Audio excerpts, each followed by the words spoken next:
Hi dear friends and subscribers, welcome to the late edition of the Cricket Happening Show with your host Ram on every Saturday. Well, in today's cricket edition, this edition of Cricket Happenings, this Saturday's edition of Cricket Happenings, what I'm going to look at is Pakistan's massive victory over Zimbabwe by 221 runs. In fact, Zimbabwe succumbed without a fight, which was very sad. So today what I'm going to do, I'm not going to make it like a report. What I'm going to do is I'm going to just talk about the game, probably analyze certain things, and just keep on talking about the game. So you wouldn't see this as a report. But another thing, that is, if at all I find time, would definitely try to do a brief preview of the second one-day international of the series, which is coming up in the NatWest one-day series between Australia and England, especially considering the fact that the first one-day international was washed out. And now we are shifting on to the second one-day international, which is going to be played tomorrow. That was on a Sunday at Manchester in Old Trafford. Well, so let's head towards the first test between Zimbabwe and Pakistan, where Pakistan took a 1-0 lead in the series by defeating Zimbabwe by a very huge margin of 221 runs. In fact, just looking at the game yesterday, yes, we all knew that the writing was definitely on the wall, but one did not expect Zimbabwe to put up such a meek performance. But well, it was not easy to bat on this wicket, let me tell you that. And for Zimbabwe, in fact, they folded up for 120 runs, thus giving Pakistan a win on a platter on the final day by a massive margin of 221 runs. Well, as far as Zimbabwe concerned, as I was telling you, that yes, it would be Saeed Ajmal and Abdur Rehman are really going to play a great role. Yes, it was definitely reflected, but for Saeed Ajmal and Abdur Rehman to play a great role, in fact, Saeed Ajmal bowled 16.4 overs, 5 maidens, 23 runs and 4 wickets. Abdur Rehman 13 overs, 5 maidens, 36 runs and 4 wickets. But the initial damage was not done by the spinners. The initial damage was done by Junaid Khan, who was moving the ball in superb fashion. Today he picked up the wicket of Hamilton Masakadza pretty early on, when Hamilton Masakadza was caught by Azhar Ali in the slips of the bowling of Junaid Khan for 1. That was the first wicket to go today. Sibanta succumbed to Junaid Khan, with a beautiful in-dipper from Junaid Khan. As I said, he was moving the ball in pretty well, and that was good to see, and that is his stock delivery. And Subanda was gone. LBW bowled Junaid Khan for 6. That made the score 19 for 3. And after that, it was once the Junaid Khan had actually dealt the double blow of reducing the Zimbabwean total to 19 for 3. That is the time the spinners were introduced, and after that there was nothing that Zimbabwe could do. They kept on losing wickets at regular intervals, with first Abdur Rahman gone to the bowling of, in fact, Sikandar Raza, the batsman who made 24 runs, was along with Malcolm Waller. But Malcolm Waller was the first to go, as he was caught by Rahat Ali of the bowling of Abdur Rahman for 17 with 2 fours.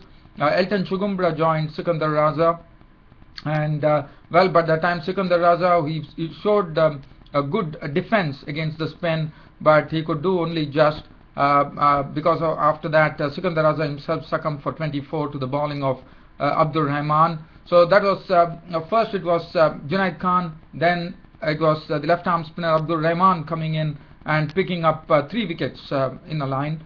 Then he picked up Elton Chugumbra, who actually made a very aggressive 28 runs of 35 balls with 5 fours, because he decided that instead of just pottering around where the ball was really turning, there was definitely a lot of footmarks created, and cracks were there, and it was not easy to bat on. Chugumbra decided that attack is the best form of defense. He started swinging hard, but that swinging hard didn't really last long, as he was caught by Mohammad Hafiz of the bowling of Abdur Rahman for 28 of 35 balls with 5 fours, which left the score at 89 for 6 when Chugumbra went away. As I said, first it was Junaid Khan who actually gave them the double breakthrough. After that, Abdur Rahman came in and picked up 3 wickets in the middle order. And then it was all left to Saeed Ajmal, the right-arm off spinner, as he just skied through the tail by first dismissing Prosper Soya, bowled for a duck. Shingarai Masakadza was LBW for a duck. Tinasha Panyangra was LBW bowled Abdur Rahman for a 6. Chatara was LBW for 13. The only person who stood there was Mutumbami, the Richmond Mutumbami, absolutely of no avail, as he was not out on 16 with 3 boundaries. but it was all over for Zimbabwe, and Zimbabwe were bowled out for 120, and Pakistan getting a 1-0 lead in the series by winning the match by 221 runs. And the man of the match, well, we know that there are not going to be any prizes for guessing. Junaid Khan's 200 fetching him the man of the match award. Now, what I would like to really talk about as far as this game is concerned, just looking at Zimbabwe. Now, as far as Pakistan are concerned, well, Zimbabwe, what really, if one really does an analysis of the match, if you just go by what really went on, in fact, I would say Zimbabwe were doing very well, because to first and foremost, let me just praise the Zimbabwean bowlers, because the reason being, without Kyle Jarvis, who was the kingpin of the Zimbabwean attack, who retired, they had to depend on Tendai Chatara, Panyangra, but Thinesha Panyangra was absolutely excellent with his bowling. As I said, he had some yard of pace, he was bowling in the right areas. Chatara was also impressive. As far as the pace attack was concerned, I thought Zimbabwe did very well, and in the first innings they bowled out Pakistan for 249, which was a very, very good effort. But again, if you look at it, what really happened was that they allowed the tail to wag. Now, Saeed Ajmal went on to make 49, as you know, so that is where Zimbabwe actually lost the initiative. Otherwise, probably they could have bowled them out for 210 or 15 odd runs. And not only that, some catches were also dropped. Now, the fielding is something which Zimbabwe has to really get on, because we saw against India too, they did the same. But full credit to Tendai Chatara, Panyangra in particular, and Shingarai Masakadza for bowling excellently, and they were the ones who were responsible for Pakistan being all out for 249. But after that, Zimbabwe, well, I thought they did well to make 327 runs, which was a good effort on their part. Yes, they definitely missed the services of Brendan Taylor, who would be coming back for sure as far as the second test match is concerned. But look at the Pakistan second innings. Now, this is where Zimbabwe lost the plot. Everything was absolutely, I would say, under Zimbabwe's control. When Pakistan the other day, on the I think it was on the third day, they were 168 for 4. At 168 for 4 with 90 runs ahead with 6 wickets, they would have probably, that was the time that I thought Zimbabwe really lost the initiative. Because what happened was, Junaid Khan went on to make 200, but he got 2 lives. In fact, after Asad Shafiq was dismissed early in the morning by Chatara with the new ball, we saw that Junaid Khan was grasped in the slips by Movoyo. Now, that was something. Now, that was played. So, again, as I said, Zimbabwe's catching needs to really improve. I thought the bowlers were really bowling their heart out. If you look at the wickets that the pace bowlers took, look at it. If you really have a real look at it, the Tendai Chatara, Panyangra and Masakadza, they captured 8 wickets in the first innings. In the second innings, they captured 7 wickets. So that really tells you that how well they have bowled. But as I said, they lost that initiative. If they could have taken that wicket, yes, it is cricket, one all knows there are lots of ifs and buts. But if they had actually taken those catches, even the first innings and in the second innings in a proper manner, and not allowed those partnership to really flourish between Junaid Khan and Adnan Akmal, things could have been different. And again, at the latter stages of the innings, we saw Rahat Ali coming and making 35 and giving good support to Junaid Khan to reach his 200 and enable Pakistan to declare at a very big score. As I said, they were just 90 runs ahead of the third day.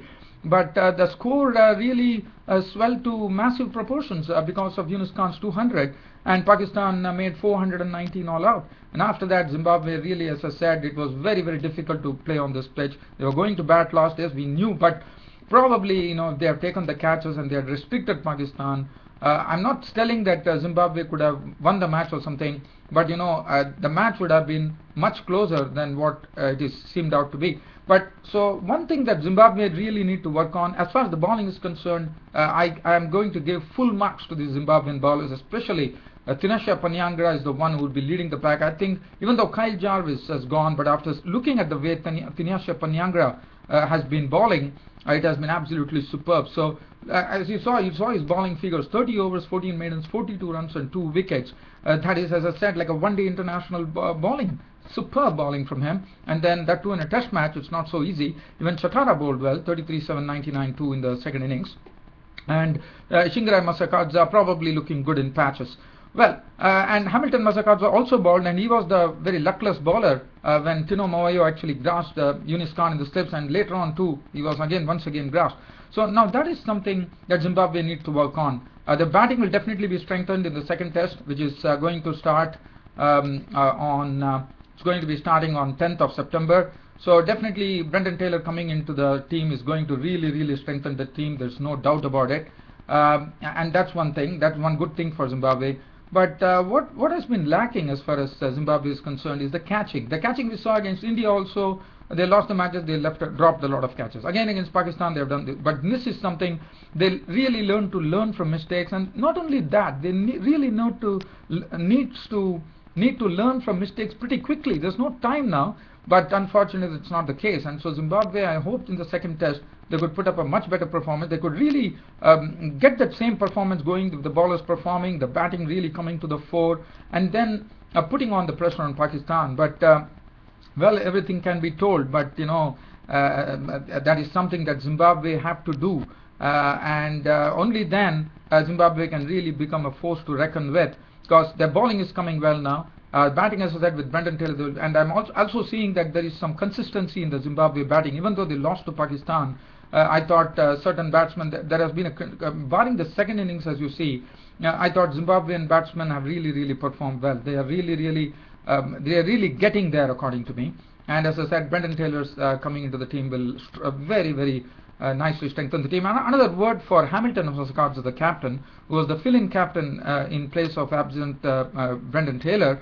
I thought I should give him full marks, because the way he had actually set the field, he was putting the pressure on the Pakistan right from the day one, I would say, because he got a close-in field.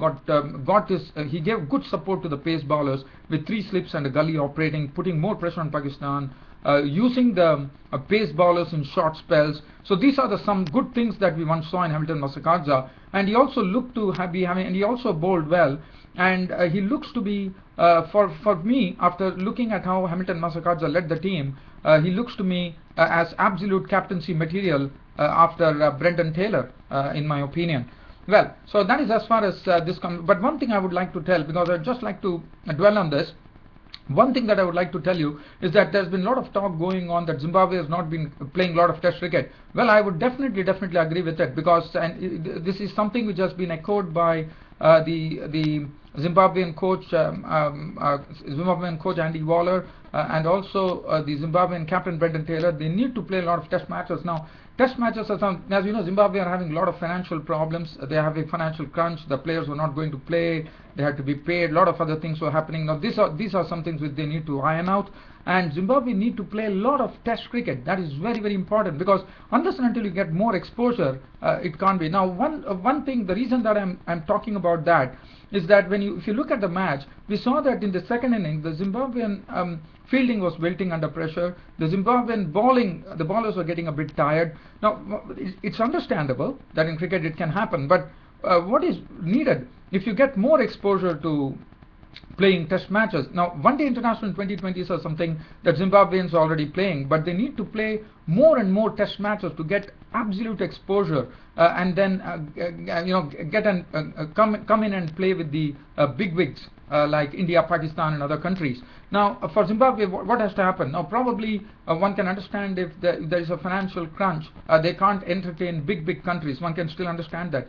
But my suggestion would be, or my opinion, I would say, I'm nobody, so I can only give an opinion. I think Zimbabwe should play more cricket, like they should have more test matches they play against Bangladesh, and then they should also try to see whether they can play some unofficial test matches against Ireland, I mean, probably not Ireland, because again they are not having any test status. So probably they can do one thing, they can play more test matches against Bangladesh. Now that is what Zimbabwe and Bangladesh have to agree on, and they have to play lots of test matches between each other, which would really, according to me, strengthen Zimbabwe. And then they also play against the other associate nations, especially against Ireland, Scotland, and Netherlands, which would really give them a good feeling, and also that will also give them good exposure as far as test cricket is concerned. They can play a lot of 4-day cup, intercontinental cup games, and just try to four-day games. I wouldn't say intercontinental because they are the qualifying ones, but I will say that they can put some 4-day games and really strengthen strengthen their test exposure, and I'm sure this Zimbabwean outfit can do pretty well if they're given more and more exposure to Test cricket. So definitely they've done a great job as far as, even though they lost to Pakistan, but I thought their bowling has come very well. Now if the batting can also come in a bit better than what they did in the first test, I think the second test could be pretty interesting, and Brendan Taylor's coming is going to strengthen the team.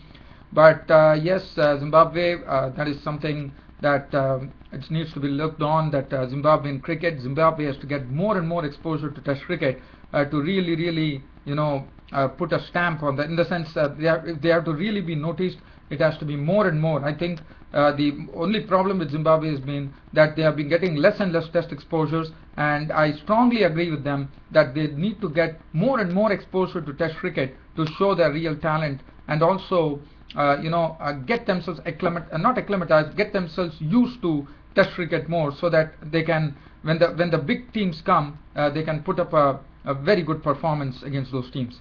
Well, so other thing, as I said, tomorrow we are going to have the second one-day international coming at Manchester and Old Trafford. Well, the one thing that would be good to see, as you know, the first one-day international was a damper because of the rain, and probably one is thinking that tomorrow will probably be an early start. That's what the news says, and it should be warm, and I think we should get some play there. As far as England are concerned, one will be looking at Michael Carberry getting into the thick of things, and that would be good to see as and when Michael Carberry does that. So he has been scoring tons of runs in English cricket. And then the other person to watch would be Ben Stokes is there, and also the bowling of Boyd Rankin and other bowlers. Australia, well, for them, it will, there's a lot of excitement when looking at Aaron Finch now, because Aaron Finch now holds the world record for the T20s, as you know, for the highest individual runs scored. And Aaron Finch and Sean Marsh are combining very well. That's good news for Australia, and I'm sure the crowd would be wanting to see Aaron Finch in action once again, because Aaron Finch really brings the crowds in. He's a great entertainer, and it's a real fun, treat to watch Aaron Finch get into full gear. Other than that, dear fans, and also Fawad Ahmed's bowling will be something keenly watched. I hope we have a full game tomorrow at Manchester and Old Trafford in the second one-day international is going to be played. Well, dear fans, tomorrow I'll be back with you with a full report on the second one-day international between England and Australia. Well, that's it from me, your host Ram, for the cricket show for today. See you all tomorrow with the second one-day international report. Until then, it's good night from here. Thank you.